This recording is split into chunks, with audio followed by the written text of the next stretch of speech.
saja ada unta, suka sekali makan kelapa. Kami buka acara diseminasi budaya positif di SMA Negeri 4 Tangguh Utara. Assalamualaikum warahmatullahi wabarakatuh semuanya.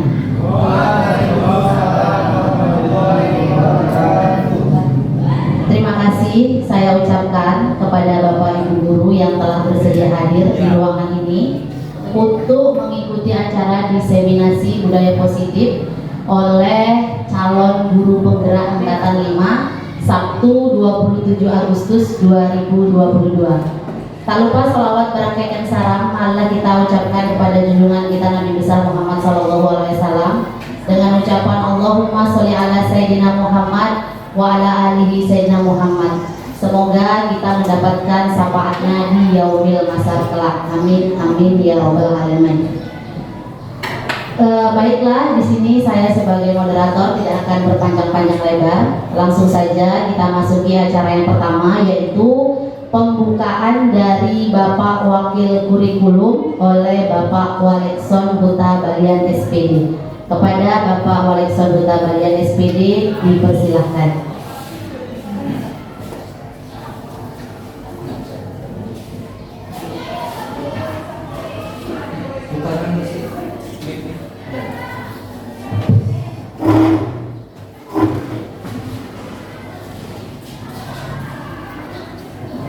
Pertama sekali marilah kita mengucapkan puji syukur kepada Tuhan Yang Kuasa yang memberikan rahmat limpahnya kepada kita semuanya,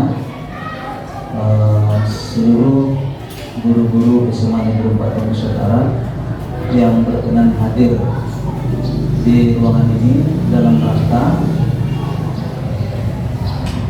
seminar dan diseminasi budaya positif di SMA Negeri 4 oleh calon guru penggerak angkatan 5 itu pada hari Sabtu 27 Agustus 2022. Atas nama Kepala Sekolah SMA Negeri 4 Tangguh Utara, saya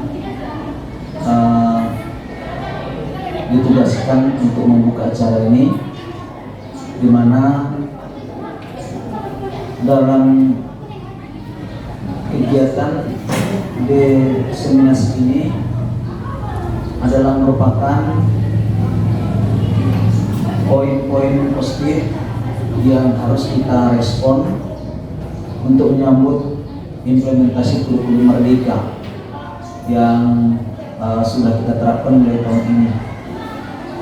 Terkhusus bagi teman-teman CGP calon guru penggerak angkatan kelima, ada 5 orang CGP kita yang nanti 5 orang ini diharapkan mampu menggerakkan roda ataupun menjadi mobil pendorong terlaksananya UKM lebih ke depan. Ya, jujur saja kami sebagai unsur pimpinan sekolah dipacu dengan keras ya untuk menyesuaikan kurikulum Merdeka ini, dan implementasinya tentu saja kita sama-sama belajar. Jadi kami juga mengharap kepada teman-teman Bapak dan Ibu CGP angkatan 5 ini mampu membawa perubahan-perubahan dalam mengimplementasikan kurikulum Merdeka yang sudah berlangsung tahun ini. Kemudian sebelum kami buka acara ini, perlu kami sampaikan kepada kita semuanya, tanggal 14 Agustus 2022 sudah di launching lagi pendaftaran CGP angkatan ke 8, 9, 10.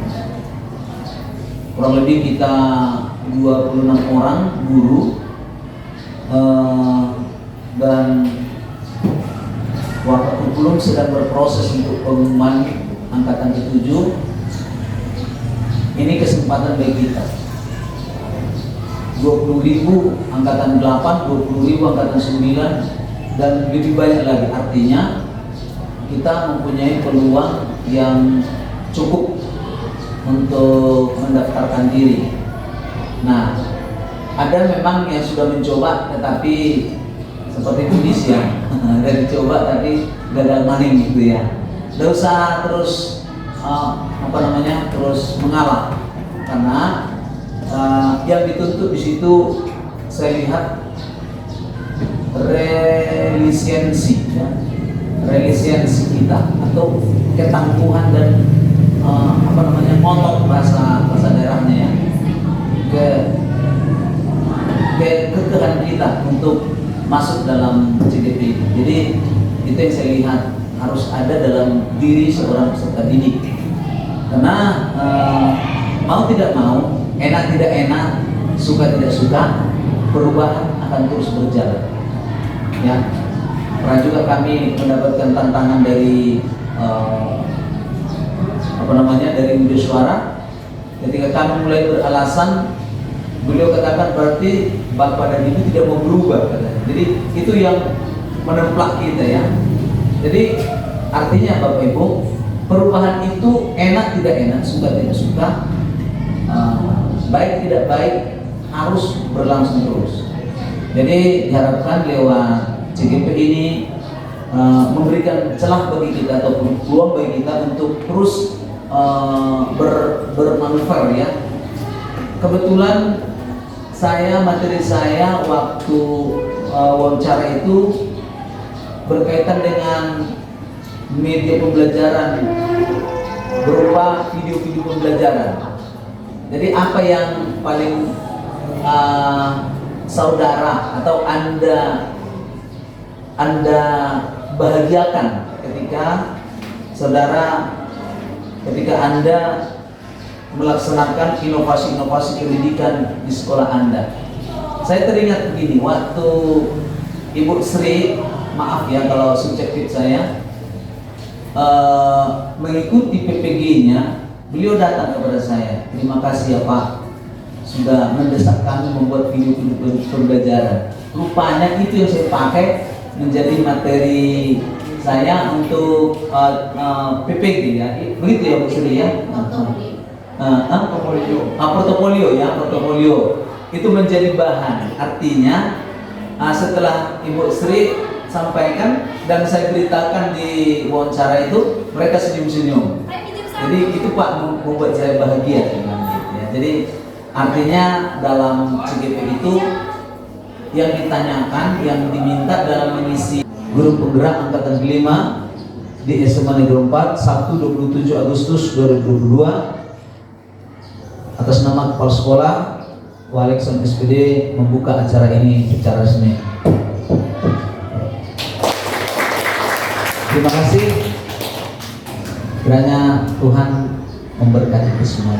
Saya kembalikan kepada pembawa acara. Bapak Walekson.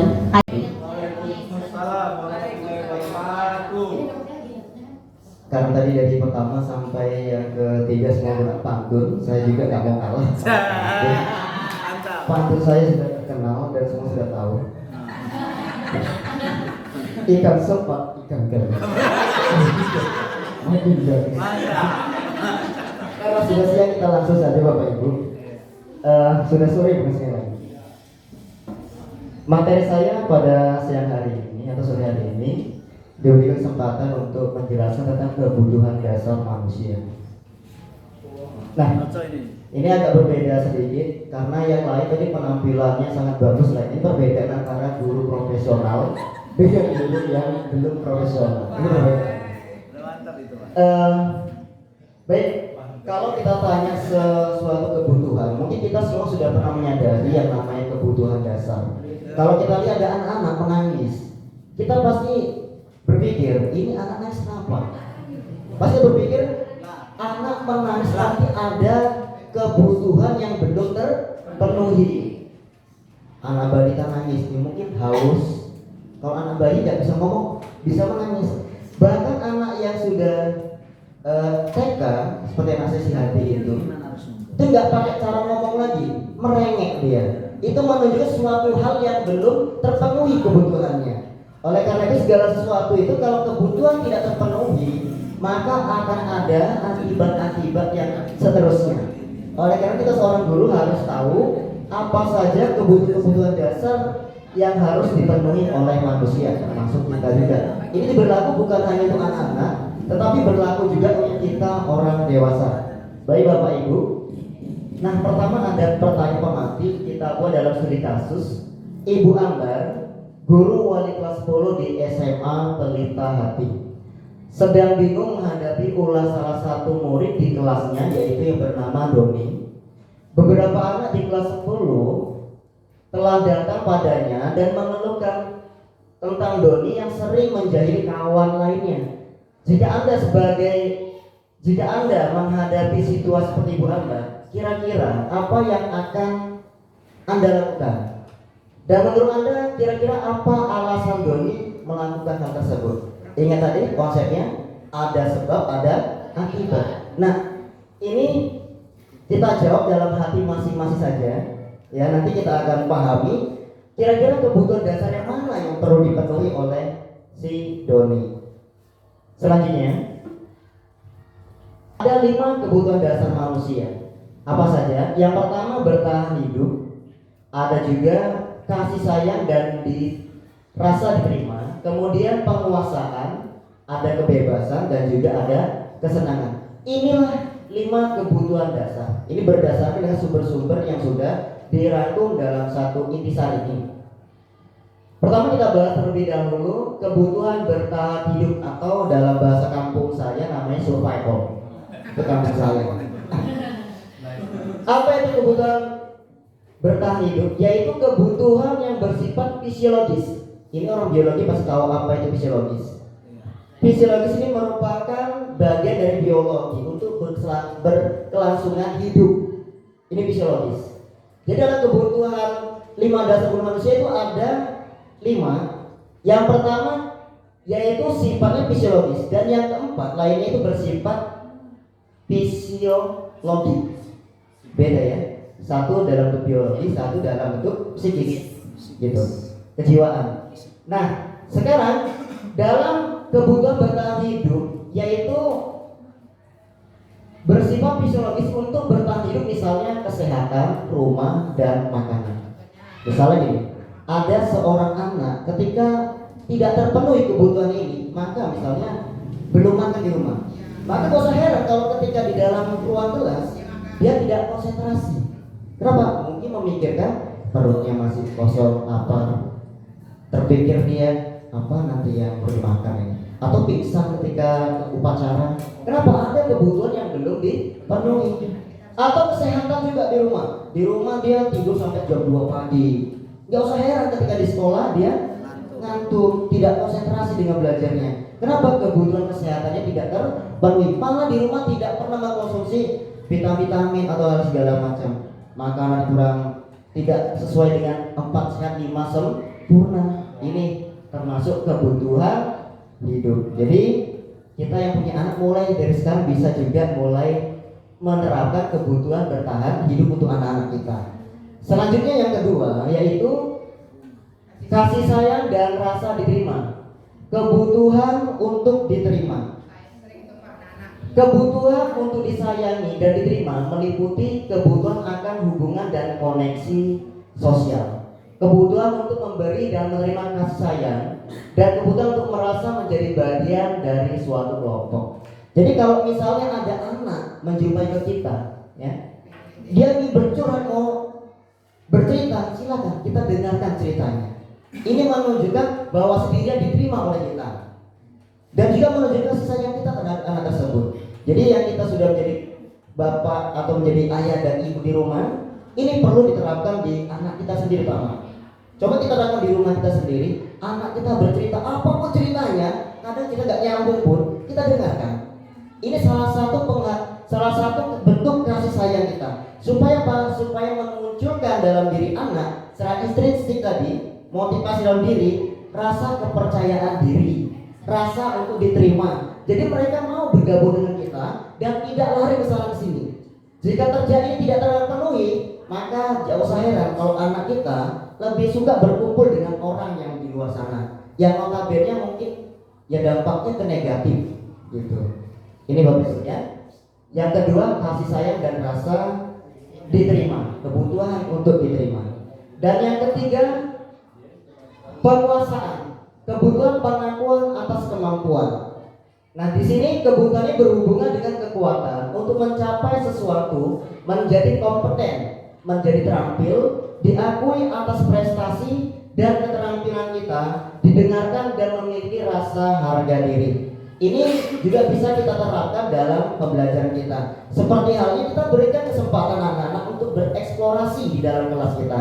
Kenapa anak tersebut terkadang ada yang mau menampilkan kemampuan dirinya di depan kelas, untuk prestasi di depan kelas, bahkan kemampuan mereka seperti dalam digital. Mereka punya kemampuan yang luar biasa yang ingin mereka tampilkan di depan. Ini menunjukkan apa? Menunjukkan untuk pengakuan atas kemampuan dirinya. Ini juga perlu adanya penghargaan. Kemarin pernah saya tanya dengan dengan instruktur, penghargaan apakah dibolehkan? Seperti halnya tadi prestasi kita sampaikan, si anak berprestasi, kita berikan penghargaan. Penghargaan bisa banyak jenisnya, hadiah atau segala macamnya. Dan di samping instruktur tersebut apa katanya? Bahwasanya penghargaan silakan diberikan, tetapi tidak di dalam bentuk umum. Seperti kumpul ke semua orang, di depan umum kita sampaikan penghargaan tersebut. Tapi lebih etisnya silakan berikan penghargaan melalui penyampaian kita, tapi secara individual dengan kita dengan si anak. Hal yang sama halnya dengan mempermalukan itu tidak boleh di depan umum, tapi lebih baik, lebih etika face to face antar individu, yaitu menggunakan cara restitusi. Itu nanti akan dibahas pada materi selanjutnya. Dan untuk yang selanjutnya ada kebebasan, kebutuhan akan pilihan. Ingat, kebebasan ini bukan bebas sesuka-suka hati, tetapi ada pilih-pilihan yang kita berikan kepada si anak untuk memilih. Ini kebutuhan untuk bebas adalah kebutuhan akan kemandirian, otonomi, memiliki pilihan dan mampu mengendalikan arah hidup seseorang. Jadi artinya kita sebagai orang dewasa, sebagai pendidik, tidak bisa memaksakan kehendak kita terhadap si anak. Seperti hal tadi yang sudah dipraktekkan oleh Pak Rizal dengan Pak Iwan tadi, seseorang tidak akan mau membuka sesuatu yang berharga baginya. Kenapa? Siapa yang bisa membuka tersebut? Yang bisa membuka tersebut hanya dirinya sendiri. Itu kontrol terhadap diri sendiri. Kenapa? Ini yang perlu kita munculkan, yaitu motivasi intrinsik. Jadi yang bisa menentukan siapa? Dirinya sendiri. Kita hanya merangsang anak untuk memilih pilihan yang terbaik, membuat dari gagal menjadi sukses. Ini yang kita harapkan. Selanjutnya kebutuhannya yaitu kesenangan, kebutuhan untuk merasa senang. Kebutuhan akan kesenangan adalah kebutuhan mencari kesenangan, bermain dan tertawa. Nah, dalam kehidupan kita mungkin lebih banyak kita seriusnya, tapi alangkah baik ketika dalam serius ada senggang waktu kita bermain. Ini terutama yang sudah menjadi mama pada bapak ini, yang menjadi orang tua. Sekali-kali keluarkan waktu kita bersama anak di rumah. Kita senang-senang waktu, kita ajak anak kita untuk bermain. Gitu. Kenapa? Ini sangat berpengaruh dengan kebutuhan dasar anak. Serahkan waktu kita. Jadi di dalam ruang kelas jangan mau untuk belajar terus. Serahkan waktu kita untuk bermain games ice breaking. Serahkan waktu untuk kita bercanda dengan anak. Supaya apa? Inilah supaya memenuhi kebutuhan dasar anak tersebut. Nah, ini 5 kebutuhan dasar yang harus dipenuhi oleh manusia. Ini ada contoh kasus Dinda, seorang anak kelas 3 SD.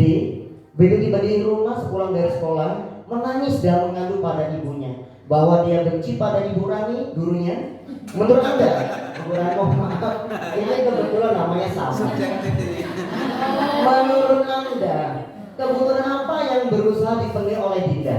Jika jawabannya seperti ini, bila Anda berada dalam posisi Ibu Rani dan mendengar informasi dari ibunya Dinda tentang perasaan Dinda hari itu, apa yang akan Anda lakukan pada Dinda besok ketika Dinda masuk sekolah agar kebutuhan Dinda terpenuhi? Ini ada beberapa jawaban. Lototi. Nah, ada beberapa jawaban Dinda. Yang pertama, ibu guru bilang, aku tidak boleh bersenandung sewaktu mengerjakan tugas. Katanya kelas harus tenang, tidak ada suara. Kan nggak seru jadinya. Ini pernyataan dari si Dinda. Jadi kebutuhan apa yang dibutuhkan oleh si Dinda ini? Yaitu kebutuhan kesenangan. Iya, kenapa dia ingin tidak terlalu monoton terus gitu. Selanjutnya, ibu guru tidak menyapaku hari ini, padahal aku pakai jepit rambut baru. Ini berarti si Dinda perlu kebutuhan kasih sayang dan rasa diterima. Ini. Kemudian aku bosan, masa belajarnya cuma gitu-gitu aja, dengerin ibu guru aja. Nah, berarti adanya rasa kebebasan. Perlu kita memberikan pilihan dalam strategi pembelajaran kita, biar tidak monoton pembelajaran kita. Kemudian aku sebel, gambarku tidak rapi, malah ibu guru nunjukin ke teman-temanku di depan kelas. Ini juga kebutuhan penguasaan. Dan selanjutnya, kalau jawaban Dinda itu seperti ini, aku bosan, masa belajar cuma gitu-gitu aja, dengerin ibu guru aja. Ini berarti kebebasan, ya. Kemudian yang terakhir, aku sebel, gambarku tidak rapi, malah ibu guru menunjukin ke teman-temanku di depan kelas. Ini penguasaan, ya. Baik. Nah, yang terakhir yaitu dunia berkualitas. Dunia berkualitas kita itu adalah tempat khusus dalam pikiran kita, tempat kita menyimpan gambaran representasi dari semua yang kita inginkan. Bisa berisi orang-orang, hal-hal dan apa saja yang terbaik dalam hidup kita, dan membuat kita merasa bahagia dan terpenuhi kebutuhan dasar kita. Ini merupakan definisi dari dunia berkualitas. Atau Dr. William Glasser menyebutkan seperti semacam sebuah album foto, sehingga isinya tidak akan terlalu banyak, hanya akan terdiri beberapa hal saja yang sangat signifikan dan benar-benar terbaik dalam hidup kita, yang membuat hidup kita menjadi lebih bermakna. Artinya yang dikatakan dengan dunia berkualitas adalah sesuatu hal yang paling menarik dalam hidup kita, yang kita simpan dalam hati kita, dan inilah yang menjadi acuan dalam hidup kita. Itulah yang disebut dengan dunia berkualitas. Tentunya setiap manusia punya dunia berkualitas yang berbeda-beda, termasuk dengan anak-anak kita. Mereka punya dunia berkualitas yang berbeda-beda. Tergantung kita yang menempatkannya. Apakah dunia berkualitas mereka dalam bentuk positif atau dalam bentuk negatif?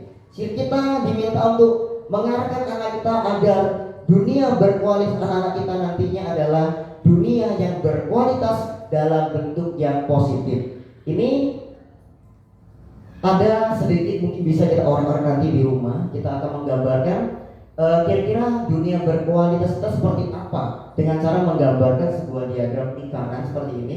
Kemudian kita menjawab pertanyaan-pertanyaan ini. Siapakah orang-orang yang paling penting dalam hidup kita? Nilai-nilai kebajikan apa yang terpenting dalam hidup kita? Kalau kita menjadi orang yang ideal, karakter atau sifat apa yang kita paling inginkan pada diri kita? Apa pencapaian kita yang kita sangat banggakan? Apa pekerjaan ideal bagi kita? Ceritakan bagian perjalanan hidup kita, di mana kita merasa itulah titik puncak hidup kita. Apa yang paling bermakna dalam hidup kita? Ini yang perlu kita tanamkan dalam diri kita dan juga terhadap diri anak-anak kita. Ingat, pendidikan kita bukan hanya untuk berhenti pada kita, akan berlanjut terus kepada anak cucu kita nantinya. Keberhasilan anak cucu kita semuanya berada pada tangan kita sebagai pendidik. Tadi saya setuju dengan Pak Rafi dan yang lain, dengan Ibu Rosmega, kita mulai dari diri kita sendiri. Ini inti dari budaya positif, kita mulai dari diri kita sendiri. Bagaimana siswa akan baik kalau gurunya juga tidak mencontohkan hal-hal yang budaya positif. Terima kasih. Ini saja dari saya. Seperti saya sampaikan tadi, ikan sepat, ikan gabus, makin cepat makin bagus. Wabillahi taufiq wal hidayah. Assalamualaikum warahmatullahi wabarakatuh. Tidur, cara dia duduk saja sudah terlihat berbeda dengan cara temannya yang serius duduk. Kemudian saat kita menjelaskan ke depan, dia menghadap kiri kanan. Langsung saya menyuruh dia ke depan karena saya lagi menjelaskan, menunjukkan gambar saja lokasi. Saya suruh dia ke depan untuk menunjukkan, ternyata dia nggak dapat. Tapi tindakan yang tidak setuju saya tadi menjewernya, ya, karena itu bentuk kekerasan. Kalau yang saya lakukan tadi tidak menjewer. Bapak melakukan apa?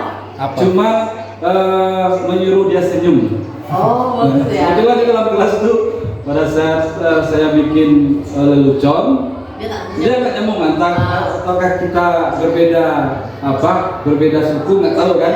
Cara kita lelucon itu garing bagi dia nggak tahu. Kemudian saya tolong senyum nak, ya coba kamu senyum. Ternyata setelah saya suruh dia senyum itu langsung ada responnya. Tadi masalah binatang-binatang Bu, dimana kepada binatang ini langsung, oh ya Pak ini daerah sini gitu, ya.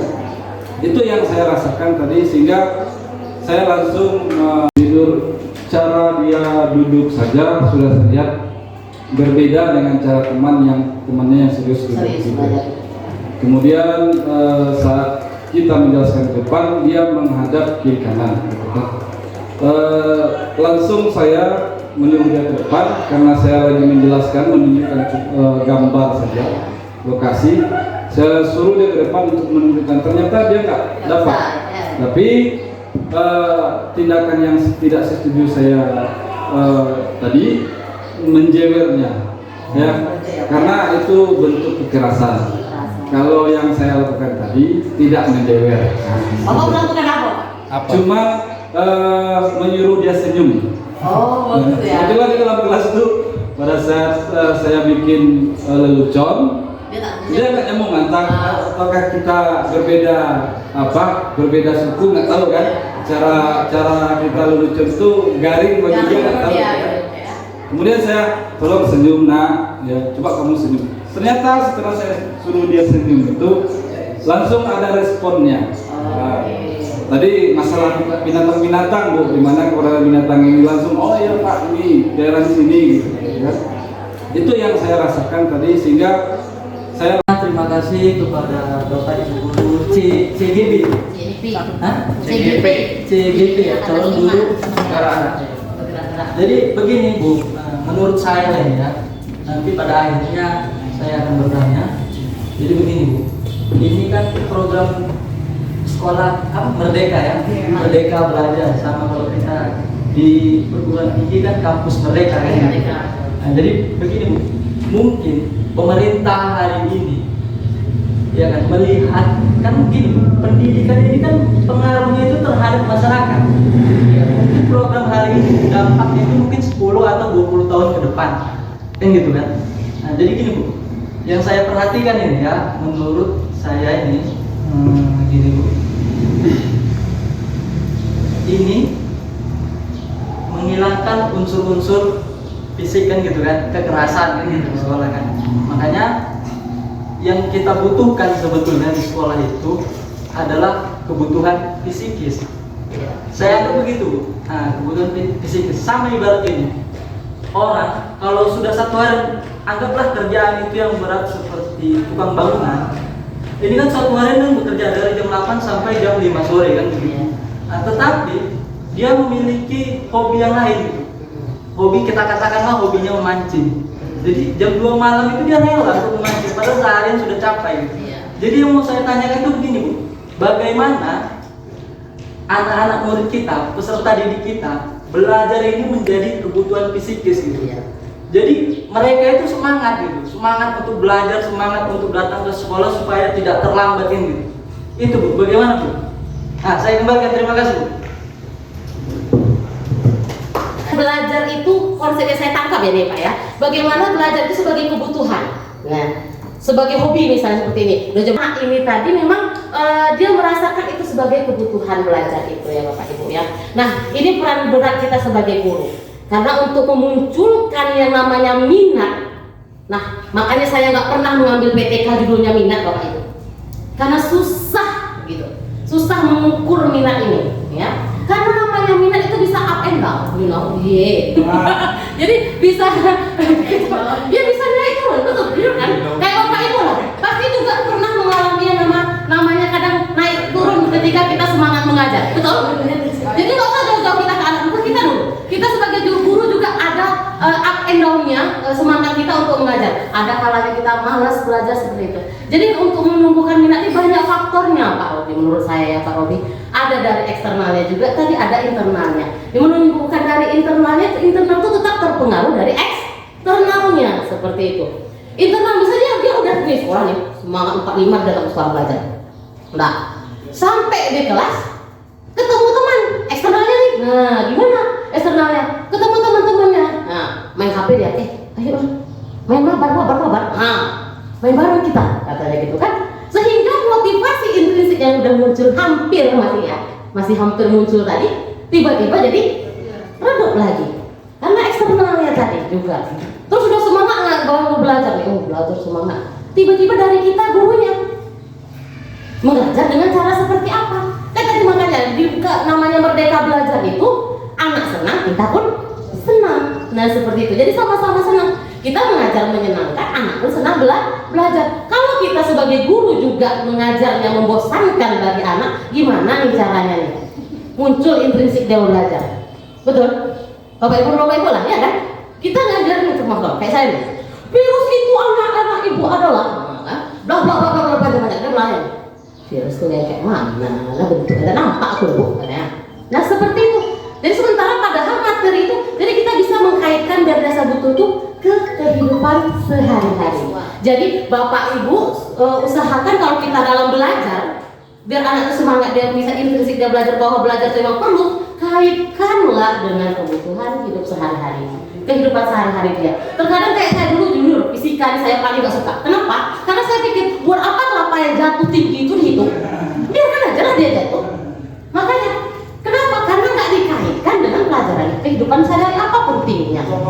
Nah, itu apa gunanya? Saya sampai sekarang nggak bertanya soal ini. Apa gunanya kelapa jatuh tinggi? Nah, seperti itu. Jadi makanya ketika pelajaran itu Bapak Ibu sudah kita kaitkan dengan kehidupan sehari-hari, misalnya virus, anak ibu, memang virus itu kan nggak nampak kan? Menurut anak ibu sempat lah, anak ibu tahu virus itu jumlahnya lebih dari banyak daripada manusia. Nah, kalaulah kita nampak, di gorengan itu ada virus, sanggup nggak anak itu? Nah, seperti itu. Bawa ke kehidupan sehari-hari. Tuh, bagaimana nih? Dia manfaat pelajaran itu ada. Ketika dia merasa pelajaran itu bermanfaat sama dia, pasti dia akan muncul. Oh iya, penting rupanya aku belajar fisika ini untuk kelapa jatuh di bawah kan? Nah, seperti itu. Jadi Bapak Ibu feedback saya seperti itu. Mungkin teman-teman CGP yang lain ada yang mau menambahkan jawaban saya. Gitu aja Pak Robi, terima kasih. Oh, ditambahin boleh. Sampai aja ya, Pak Robi ya. Baik, ini calon guru penggerak juga, walaupun belum ada. Iya, amin. Nah, jadi begini, kita apa yang disampaikan itu tadi memang itu masih sekelas teori, tapi perlu eksekusinya, prakteknya. Bagaimana anak itu supaya nyaman dan itu menjadi psikisnya, menjadi bagian dari hidupnya. Saya ceritakan sedikit pengalaman waktu membina sekolah ini. Maaf untuk para pendahulu yang sudah merintis sekolah, karena cara pembelajaran kita itu cenderung hanya teori-teori saja, maka itu membuat anak bosan. Tapi setelah sekian lama kita dilibatkan di sini, Pak Ujar dengan semakin memberikan pikirannya, waktunya, nyaris kami Pak Robi kira-kira sebelum Covid itu anak betah di sekolah. Mau kami usir-usir kadang anak itu, pulang kalian. Nah, jadi sebenarnya itu praktek kurikulum merdeka ini sudah lama kita laksanakan di SMA kita ini. Malah kita suruh pulang. Mereka katanya betah di sekolah sebelum Covid yang saya ceritakan. Jadi artinya dari konsep kepada eksekusi, dari rencana kepada aksinya. Ya itu saya pikir sebagai tambahan dari apa yang disampaikan oleh Bu. Terima kasih. Terus berikut pertanyaannya, karena supaya ini ya, kita disarankan nanti di kelas membuat keyakinan begini. Tadi kan kita ganti dokumen menjadi keyakinan kelas, menjadi konsekuensi. Jadi kita mau eksekusi nih. Kira-kira tadi tahapannya sudah disampaikan secara teori. Jadi maksud saya begini, bisakah ini pertanyaan? Bolehkah kita buat dulu larangan, lalu kita arahkan, kita mengarahkan menjadi sebuah menjadi hal yang positif? Bolehkah seperti itu teorinya atau langkahnya? Atau langsung saja kita gelondongan saja? Yang positif apa saja? Tidak usah pikirkan yang negatif, gitu ya. Bolehkah kita diawali dari hal-hal yang negatif dulu, baru kita menuju kepada hal yang positif? Itu pertanyaan dari saya. Boleh dijawab si pemateri ini tadi, terima kasih. Band ini yang sangat lagunya sentuhlah dia tepat di hatinya, dia kan jadi milikmu selamanya, gitu kan? Benar nggak lagunya gitu? Nah seperti itulah Bapak Ibu kira-kira murid ya yang disampaikan oleh Bu Melisa tadi. Yang punya posisi kontrol saat ini murid, yang punya posisi kontrol juga guru punya posisi kontrol. Jadi sebelum kita lari ke keyakinan kelas, maka kita seduh dulu hatinya ya. Kita beri dia perhatian ya Pak Santo ya. Berikan dia perhatian karena pada dasarnya manusia itu memiliki rasa ingin dimengerti dan disayang. Itu. Pertanyaan Pak Nikolon tadi, bolehkah nggak kita membuat peraturan? Boleh Pak. Jadi sesuai prosedurnya tadi di sini. Pertama, prosedur pembentukan keyakinan kelas itu mempersilahkan warga sekolah atau murid mencurahkan pendapat tentang peraturannya dulu. Iya betul. Peraturannya dulu apa? Misalkan kayak tadi kita sudah coba kan, dilarang datang terlambat gitu. Itu satu. Kedua, dilarang tidak mengerjakan tugas dari guru atau tidak boleh tidak mengerjakan tugas dari guru, seperti itu. Nah nanti dari kalimat yang negatif itu tadi kita rubah menjadi kalimat yang positif, seperti contohnya disiplin ataupun datang tepat waktu. Jadi nanti ya tata caranya ini kita buat dulu peraturan-peraturannya yang bentuk dalam kata-kata negatif tadi itu secara bersama dengan murid. Setelah itu baru kita ajak murid itu untuk menjadikannya sebuah kalimat yang positif, tetapi harus sama-sama. Kita tawarkan dulu, nah kalau misalkan terlambat 5 menit, apa kira-kira hukumannya gitu. Apa konsekuensinya, maaf ya. Apa konsekuensinya seperti itu. Nanti ketika udah itu terjadi langsung dia ingat. Nah ini Bapak Ibu sebenarnya sudah saya praktekkan di kelas 10 dan kelas 11. Jadi saya setiap udah masuk bahkan ketika belajar dengan saya, misalkan saya buat seperti ini bahasanya, harus berbicara sopan dan lembut. Jadi ketika ada anak murid itu bilang, oh dasar kau bodoh, ayo siapa tadi yang ngomong seperti itu? Oh ya bu, maaf bu, apa konsekuensinya? Apanya konsekuensinya? Saya bilang kan, iya bu, saya bersedia dikurangi 5 poin katanya. Untuk nilai akhlak, bukan nilai pelajaran ya Pak. Karena dia berkaitan dengan akhlak, maka saya bilang ibu kurangi nilai akhlaknya. Yang tadinya aturannya dapat B, nah ini dapat setengah C setengah B ya, gimana ya, kurang 5 lah pokoknya gitu. 100 jadi tinggal 95. Itu udah saya terangkan. Dan insya Allah anak-anak itu nggak berani dia ngomong. Ingat, dia terus ingat apa yang dia katakan itu. Seperti itu ya. Jadi mulai sekarang sama-sama. Itu kan antara saya dengan murid ketika jam ekonomi. Nah nanti kita bisa coba di saat jam wali kelas, antara wali kelas dan kelasnya gitu. Mungkin itu saja yang dapat saya sampaikan. Ada lagi teman-teman yang ingin membantu menjawab? Depan. Sudah terjawab. Ya, jadi, sudah selesai.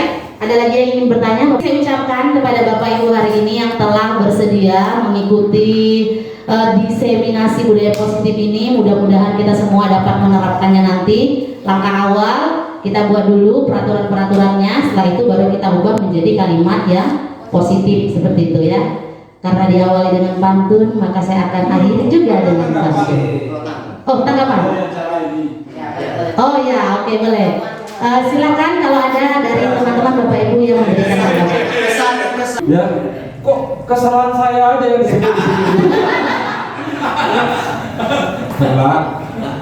Pemarah, gitu kan? Penghukum. Terus ada pembuat masalah tadi di sini. Pembuat rasa bersalah, tapi banyak. Ya, memang betul yang terjadi yang kita bahas di sini ini banyak yang pernah saya lakukan dalam kelas gitu kan. Pembuat masalah, contoh kecewa saya sama kalian. Langsung saya kena demo. Saya langsung kena demo. Padahal tujuan pertama itu memang apa namanya, niatnya bagus gitu kan. Ternyata salah caranya. Salah caranya ternyata. Terus yang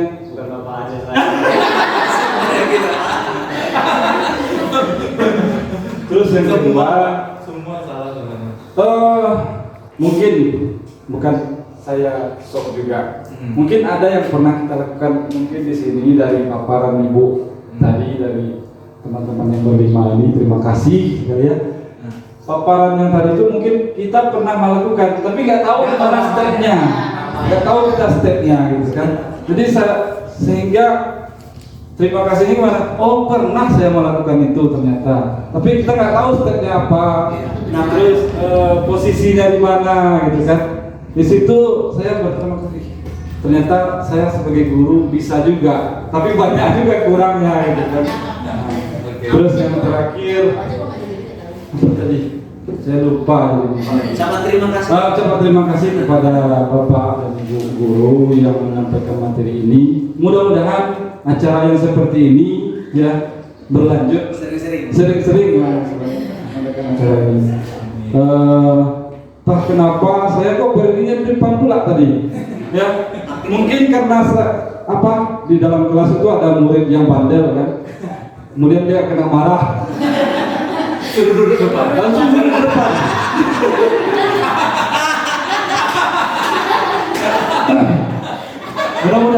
Mudah-mudahan setelah acara ini ya, murid yang merasa seposisi dengan saya, pernah bandel, pernah jahat misalnya kan, langsung berubah, ditirunya Pak Rijal ini gitu. Mungkin itu saja Bapak Ibu, terima kasih ya. Ada ini tampilan ini kalau dapat ditempel juga di ruangan guru gitu.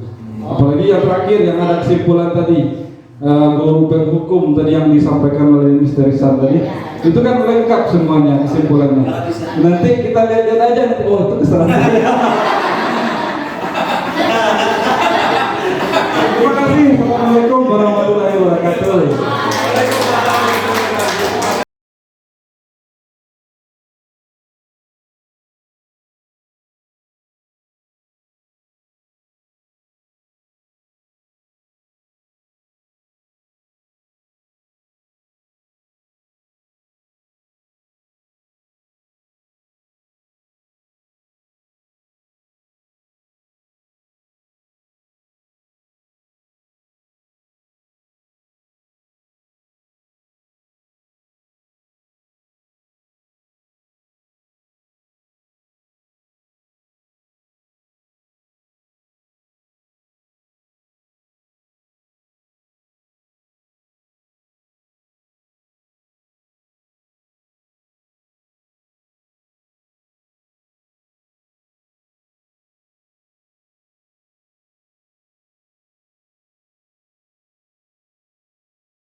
Saya beristighfar, astagfirullahaladzim, astagfirullahaladzim, astagfirullahaladzim, allazi la ilaha illa huwal hayyul qayyum, wa atubu ilaih. A'udzu billahi minasyaitonir rajim. Bismillahirrahmanirrahim. Alhamdulillahi rabbil alamin. Wassalatu wassalamu ala asyrafil anbiya'i wal mursalin wa ala alihi wa sahbihi ajma'in. Ya Allah, Ya Rahman, Ya Rahim, puji syukur kami panjatkan kehadiran atas segala nikmat dan karunia sehingga pada sore hari ini kami bisa berkumpul dalam semua yang telah kami terima pada kegiatan hari ini demi masa depan anak-anak bangsa dan demi masa depan anak-anak cucu kami di masa depan.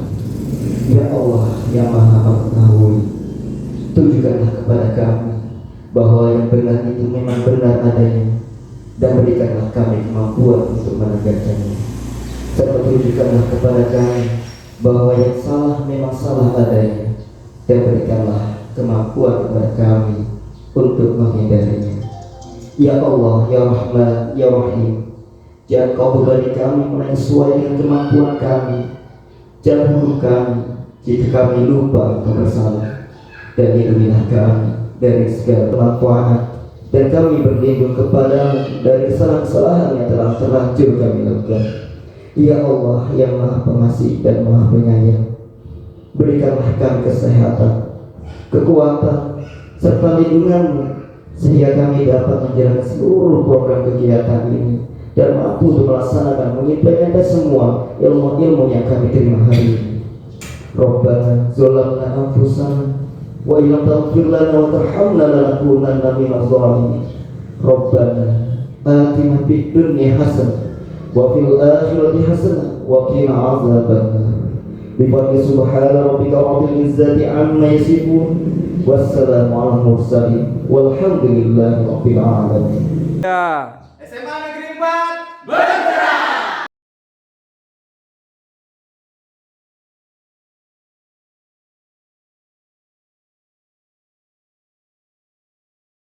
Ke depan kita mulai buat peraturan kelas.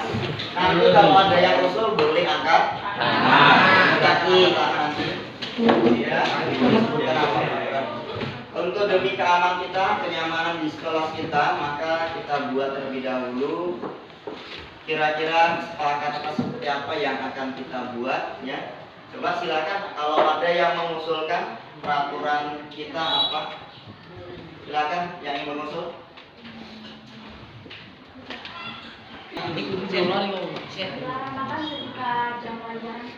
Dilarang makan di kelas saat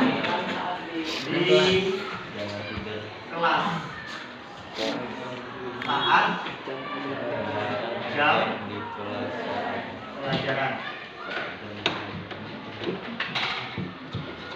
Nah, yang kedua ada lagi yang usul, silakan yang angkat tangannya. Angkat tangannya dulu. Tidak memakai kaos kaki, Pak.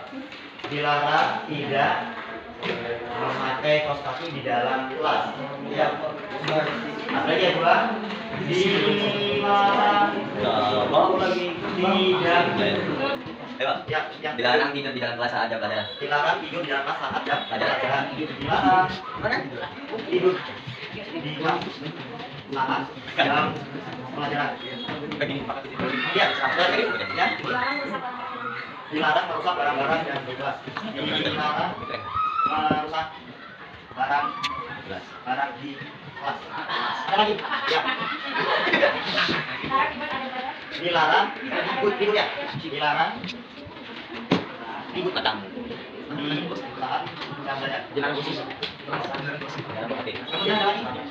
Silakan yang punya ide berani dalam menjalankan ide kita. Untuk ketertiban yang dan jalan nanti apa? Mana yang kita bisa tidak? Ada masalahnya. Ayo. Kalau takut, anak-anak di masalah bersama saya. Ya. Dilarang kan? Ini usulannya akan berarti sepakat ya. Jadi boleh diusulkan, ini belum berarti sepakat. Semua bisa dilakukan, tapi mana sepakat sih? Silakan ada lagi. Ya. Ya.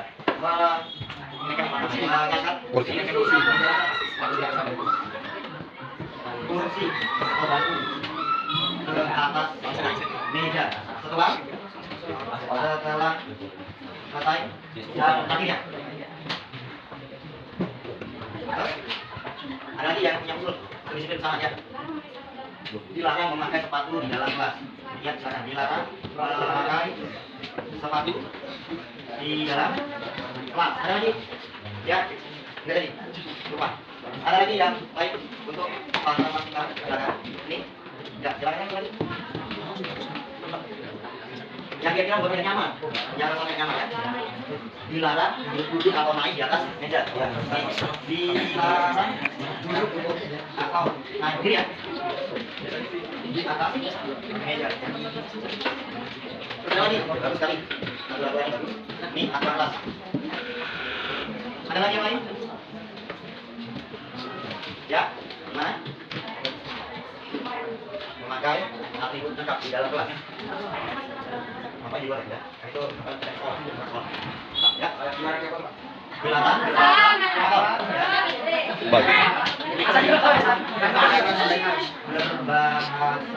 Binatang, Pak. Negatif ya.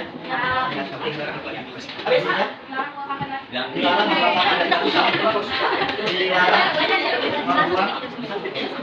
sampah di laci. Jadi nanti boleh ya, di laci ataupun di lantai ya. Kita bahasanya. Tidak boleh buang sampah dari jendela atau dari jendela.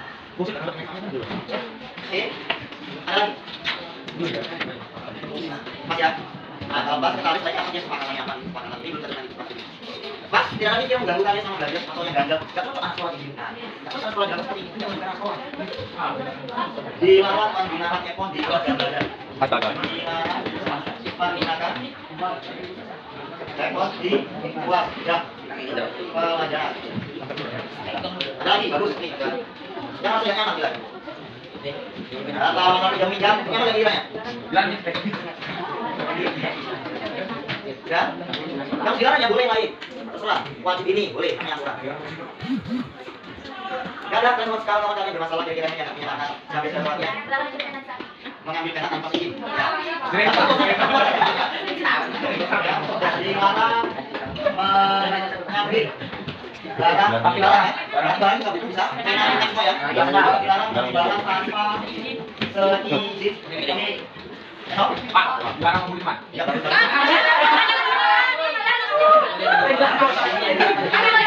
Apa? Berarti kan udah pengalaman pribadi. Kamu mungkin si apa Jai dulu ini waktu SMA nggak suka bully. Oh dari tidak suka bully, tapi dibully. Sekarang baru kamu respon dia lagi. Tobat, tobat. Sekarang sedang. Ya. Ini aturan sembarang lah, tapi kita rasakan namanya ya. Jelas ya. Oke, baik. Inilah aturan kita bahas untuk kali ya. Mas ya. Dilarang keluar kelas tanpa izin dari guru. Ya, bis ada. Itu udah bully.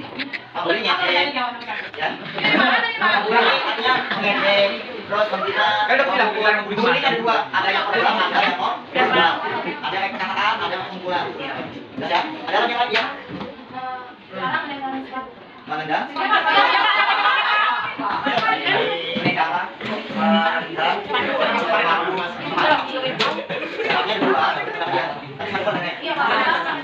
Ada lagi dilarang memakai seragam selain seragam tadi Dilarang menggunakan baju sekolah. dilarang menggunakan pakaian.